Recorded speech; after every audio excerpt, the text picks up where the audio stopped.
সুপ্রিয় শিক্ষার্থী বন্ধুরা, আসসালামু আলাইকুম। আশা করি সবাই ভালো আছো। আজকে আমরা তোমাদের শেখাবো কিভাবে অজীব রেখা অঙ্কন করতে হয়। তোমাদের নবম দশম শ্রেণীর যে কোনো ধরনের পরীক্ষাতে সপ্তদশ অধ্যায় থেকে অবশ্যই প্রশ্ন আসবে এবং তার ভিতর অজীব রেখা অত্যন্ত গুরুত্বপূর্ণ একটা প্রশ্ন। তাহলে চলো আর দেরি না করে শুরু করি।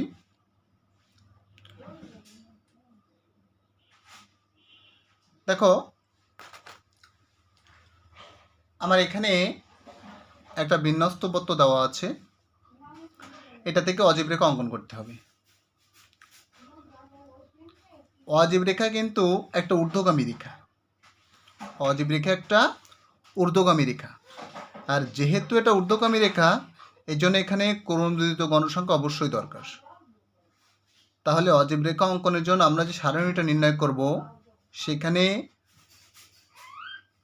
শ্রেণী ব্যাপ্তি এবং গণসংখ্যার পাশাপাশি ক্রমযোজিত গণসংখ্যাটাও দরকার। তোমাদের নবম দশম শ্রেণীর বোর্ড বইয়ে অজীব রেখা অঙ্কনের জন্য আর একটা বাড়তি কলাম করেছে, সেটা হচ্ছে অবিচ্ছিন্ন শ্রেণী। অবশ্য অবিচ্ছিন্ন শ্রেণী উল্লেখ না করেও শুধু শ্রেণী উচ্চসীমা দিয়েই অজীব রেখা অঙ্কন করা যায়। তবুও আমরা বোর্ড বইকে স্ট্যান্ডার্ড ধরে আজকের অজীব রেখা অঙ্কন করব। তাহলে অজীব রেখা অঙ্কনের জন্য প্রথমে যে সারণীটা প্রয়োজন, সেখানে শ্রেণীব্যাপ্তি এবং গণসংখ্যার পাশাপাশি অবিচ্ছিন্ন শ্রেণী এবং ক্রমিত গণসংখ্যা, অর্থাৎ মোট 4টা কলাম দরকার। তাহলে প্রথমে আমরা সারি সংখ্যা করে নিই। এখানে কলাম আছে কয়টা? 1টা 2টা 3টা 4টা 5টা 6টা 7টা 8টা, 8টা কলাম আছে। এই জন্য আমাদের সারি সংখ্যাও হবে 8টি। দেখো, আমরা 8টি সারি করে ফেলেছি। 1টা 2টা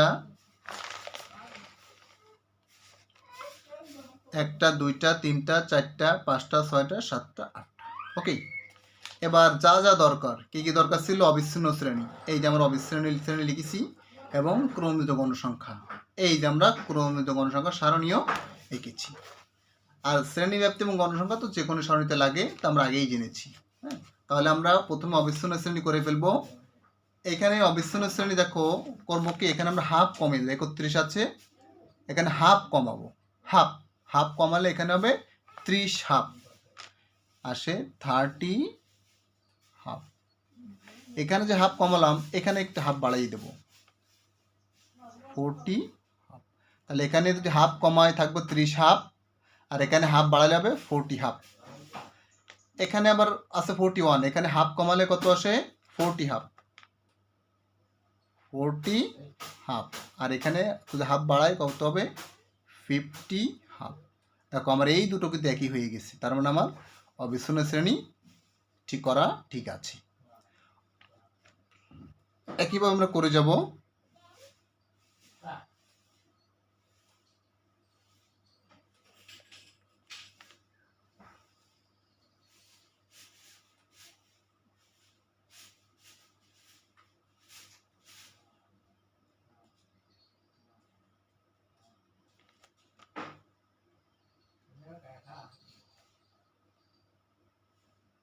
এইটটি হাফ, 90 হাফ, এখানে আবার আছে 91, এখান থেকে হাফ কমলে আসে 90 হাফ, আর হাফ এখানে বাড়ালে 100 হাফ। ওকে, আমার কিন্তু অবিচ্ছিন্ন শ্রেণী হয়ে গেল। এবার ক্রমিত গণসংখ্যা, সেক্ষেত্রে প্রথম যে গণসংখ্যাটা আছে ওইটাকে আমি প্রথমে লিখব, তারপরে এই দুটা যোগ করব। 4 আর 2 6, 4 আর 2 6।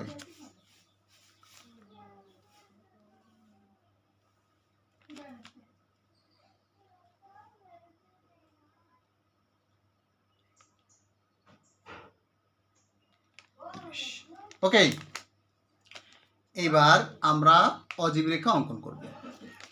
তো দেখো, অজীব রেখা অঙ্কনের জন্য প্রথমে আমরা একটা গ্রাফ পেপার নিই। দেখো, এই হচ্ছে আমাদের গ্রাফ পেপার। এখানে দুইটা অক্ষ আছে, একটা হচ্ছে এক্স অক্ষ, একটা হচ্ছে এক্স অক্ষ, আর একটা হচ্ছে ওয়াই অক্ষ। তোমাকে মনে রাখতে হবে অজীব রেখা আঁকার জন্য এক্স অক্ষ বরাবর শ্রেণী উচ্চসীমা ধরতে হবে, এক্স অক্ষ বরাবর শ্রেণী উচ্চসীমা ধরতে হবে এবং ওয়াই অক্ষ বরাবর ক্রমিত গণসংখ্যা নিতে হবে। ঠিক আছে, এরপরে আমি এই যে শ্রেণী উচ্চসীমাটা লিখব কিভাবে, এই শ্রেণী উচ্চসীমাটা কিভাবে লিখব, ঠিক দেখো আমাদের সারণীতে প্রথমে অবিচ্ছিন্ন শ্রেণীর প্রথম যেটা দিয়ে শুরু হবে, অবিচ্ছিন্ন শ্রেণী ঠিক যে সংখ্যাটি দিয়ে শুরু হবে আমার শ্রেণীর উচ্চসীমাটা ঠিক সেই সংখ্যা দিয়ে শুরু করতে হবে। দেখো আমার প্রথম সংখ্যাটা আছে 30 এই জন্য আমি প্রথম সংখ্যাটা 30 দিয়ে শুরু করেছি। এরপর ধারাবাহিকভাবে 40 50 60 এভাবে শেষটা দিয়ে শেষ করব, শেষটা দিয়ে তাহলে শেষে আছে কত 100 এই দেখো শেষটা আছে 100। তাহলে কি শিখলাম, অবিচ্ছিন্ন শ্রেণী অর্থাৎ শ্রেণী উচ্চসীমাটা লিখবো আমরা কি করে, অবিচ্ছিন্ন শ্রেণীর প্রথমটা দিয়ে শুরু করব এবং শেষটা দিয়ে শেষ করব। তাহলে আমাদের উচ্চসীমাটা লেখা হয়ে গেল। এরপর ক্রমিত গণসংখ্যাটা কি করব, দেখো এখানে আমরা প্রত্যেক ঘরে 5 10 15 করে ধরেছি। তোমাদের এই গ্রাফ পেপারে একটা বিশেষ বৈশিষ্ট্য মনে রাখতে হবে, সেটা হচ্ছে এই যে বড় বড় ঘরগুলো এগুলো হচ্ছে বর্গক্ষেত্র, প্রত্যেকটা বর্গক্ষেত্র। ঠিক আছে, আর এই বড় বড় বর্গক্ষেত্রের ভিতরে যে ছোট ছোট বর্গক্ষেত্র আছে প্রত্যেকটা ঘরে এখানেও দৈর্ঘ্য বরাবর ওয়াই অক্ষ বরাবর 5টা করে ঘর আছে, এক্স অক্ষ বরাবর 5টা করে ঘর আছে, প্রত্যেকটা ঘরে ঠিক তাই আছে।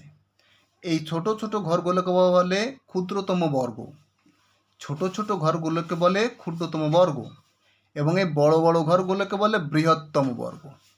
একটা বৃহত্তম বর্গে 25টি করে ক্ষুদ্রতম বর্গ আছে, তার এক্স অক্ষ বরাবর 5টি এবং ওয়াই অক্ষ বরাবর 5টি। এইটাই হচ্ছে গ্রাফ পেপারের মূল বৈশিষ্ট্য, বুঝতে পেরেছ? এখন দেখো তাহলে আমার এখান থেকে কয়টা করে ঘর আছে, 1টা 2টা 3টা 4টা 5টা, এই জন্য আমি লিখেছি 5। তারপর কোন অনুযায়ী 10, তারপর 15, তারপর 20, তারপর 25, তারপর 30, এইভাবে আমি লিখে যাব। কত কত পর্যন্ত লিখব, আমার এখানে গণসংখ্যা মোট গণসংখ্যা কত 30, সর্বনিম্ন 30 পর্যন্ত লিখব। এরপর তুমি বেশি লিখতে পারো, তবে কম লেখা যাবে না। এখানে গণসংখ্যা যা থাকবে, মোট গণসংখ্যা যা থাকবে তার থেকে তুমি বেশি লিখতে পারবা, কিন্তু তার থেকে কম লেখা যাবে না। ঠিক আছে, এবার দেখো আমরা অজীব রেখাটা তাহলে অঙ্কন শুরু করি। দেখো 30 থেকে 40 এই যে আমার 30 থেকে 40, এই যে সারণী, হ্যাঁ এর উচ্চসীমা কোনটা, এই শ্রেণীর উচ্চসীমা তো 40। যেহেতু আমরা এখানে লিখেছি এক্স অক্ষ বরাবর শ্রেণী উচ্চসীমা, তাহলে আমার এই শ্রেণীর উচ্চসীমা কত 40। 40 দ্বৈত গণসংখ্যা কত 2, তাহলে 40 দ্বৈত গণসংখ্যা এই 1 আর এই হচ্ছে 2, এই বরাবর আমরা ছোট্ট করে একটা দাগ দেবো। ওকে, তারপর হচ্ছে দ্বিতীয় শ্রেণী উচ্চসীমা কত 50, এই আমার উচ্চসীমা হচ্ছে 50। ঠিক আছে, এর দ্বৈত গণসংখ্যা কত 6, তাহলে এখানে যেহেতু আমরা কত এই পর্যন্ত 5 আর তারপরে এক ঘরে হলো 6, এই পর্যন্ত 5 তারপরে একটা ঘর 6। ওকে, তারপরে কত 11, 5 আর 5 10 আর 1 11, তারপরে কত আছে 21, 70 উচ্চসীমার গণসংখ্যা হচ্ছে 21, তাহলে 70 গণসংখ্যার উচ্চসীমা 70 গণসংখ্যা উচ্চসীমা কত 5 10 15 20 আর হচ্ছে 1 21। এরপর কত আছে 27, তারপর গণসংখ্যা কত 27, 5 10 15 20 25, 25 আর এই 25 26 27। এরপরে আছে কত 29, তাহলে 5 10 15 20 25 26 27 28 29, এই হচ্ছে আমার 29। তারপরে কত 30, তারপরটা হচ্ছে আমার 30। এইবার করব কি, এইভাবে প্রাপ্ত বিন্দুগুলো আমি যোগ করে দিব, এই প্রাপ্ত বিন্দুগুলো আমি এভাবে যোগ করে দিব। আর এখানে আমরা কি করব, একটু এই চিহ্ন বসিয়ে দেব। ওকে, তাহলে এই কিন্তু আমার অজীব রেখা অঙ্কন হয়ে গেল। দেখো খুব সুন্দর করে আমরা অজীব রেখাটা এঁকে ফেললাম, খুব সুন্দর করে আমরা অজীব রেখাটা এঁকে ফেললাম। তোমরা এক নজরে একটু দেখে নিতে পারো, হ্যাঁ তোমরা এক নজরে অজীব রেখাটা একটু দেখে নিতে পারো।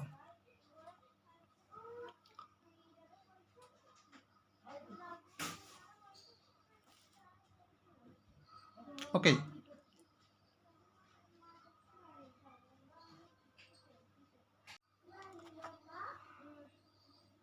অজীব রেখা অঙ্কনের পরে আমাদেরকে অবশ্যই অজীব রেখার বর্ণনা দিতে হবে। তো বর্ণটা আমরা কিভাবে দিব? দেখো, আমাদের এটা হচ্ছে এক্স অক্ষ, এই যে আমাদের আছে এক্স ও এক্স ড্যাশ, এই এক্স ও এক্স ড্যাশ অক্ষকে আমরা কী ধরেছি? এক্স অক্ষ। এবং এই যে দেখো, এই যে ওয়াই ও ওয়াই ড্যাশ, এই ওয়াই ড্যাশ অক্ষকে আমরা ধরি ওয়াই অক্ষ, এবং ও হচ্ছে মূল বিন্দু। তাহলে ছক্কাগুলো আমরা কী লিখবো? দেখো, বর্ণটা আমরা এইভাবে লিখছি। ছক কাগজে এক্স ও এক্স ড্যাশ অক্ষকে এক্স অক্ষ এবং ওয়াই ও ওয়াই ড্যাশ অক্ষকে ওয়াই অক্ষ এবং ও মূল বিন্দু। এরপর আমরা কি করছিলাম? এই এক্স অক্ষ বরাবর আমরা কি করলাম? শ্রেণী উচ্চসীমা, তাই না? তাহলে এক্স অক্ষ বরাবর শ্রেণী উচ্চসীমার জন্য এই যে ক্ষুদ্রতম বর্গ আছে, এই ক্ষুদ্রতম বর্গের এখানে একটা বিষয় তোমাকে খেয়াল করতে হবে। দেখো, আমরা আগেই জেনেছি এই যে প্রত্যেকটা বৃহত্তম বর্গ অর্থাৎ বড় যে ঘরগুলো, প্রত্যেকটা ঘরে আমার এক্স অক্ষ বরাবর 5টা করে ক্ষুদ্রতম ঘর আছে, অর্থাৎ 1টা 2টা 3টা 4টা 5টা। ঠিক আছে? এখন তাহলে এই 30 হাত থেকে 40 হাত পর্যন্ত শ্রেণী ব্যাপ্তি হচ্ছে 10। এই 30 হাত থেকে 40 হাত পর্যন্ত শ্রেণী ব্যাপ্তি হচ্ছে 10, আর এখানে ঘর হচ্ছে 5টা। তাহলে এক একটা ঘরে মান কিন্তু 2 করে পড়ে, অর্থাৎ এইটার জন্য 2 আর 2 4 আর 2 6 আর 2 8 আর 2 10, তাহলেই কিন্তু 10 হয়। তাহলে এক্স অক্ষ বরাবর শ্রেণী উচ্চসীমার জন্য ক্ষুদ্রতম বর্গের এক ঘর সমান 2 একক ধরি। দেখো, এইভাবে লিখছি, এই যে এক্স অক্ষ বরাবর শ্রেণী উচ্চসীমার জন্য ক্ষুদ্রতম বর্গের এক ঘর সমান 2 একক। কেন 2 একক ধরছি? কারণ আমার এখানে ঘর আছে 5টা এবং শ্রেণী ব্যাপ্তি হচ্ছে 10, এই জন্য আমার এক এক ঘরের মান পড়ে 2 করি, সেই জন্য আমাকে এক ঘরের মান 2 করে ধরতে হয়েছে।